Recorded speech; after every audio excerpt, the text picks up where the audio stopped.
Hi అండి అందరికి. మా ఊర్లో ఈరోజు సాములు ఇరుముడు వేసుకుర్రు. ఇది మా ఆంజనేయుల టెంపుల్.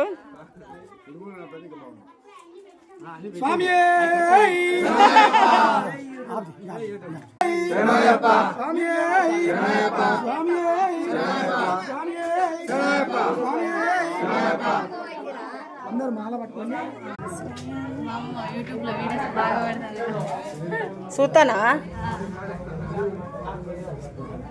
ఇది మా ఆంజనేయ స్వామి టెంపుల్.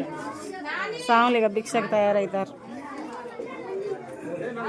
మా కొడుకు స్వామి కాబట్టి లాస్ట్ అన్నట్టు చూసిరా. ఈ స్వామికి మాటలు రావు. ఇగో ఆ స్వామి ఈ స్వామి ఇద్దరిదే పెట్టినప్పుడు వీడియో. మా గురు స్వామి పెట్టున్నాడు.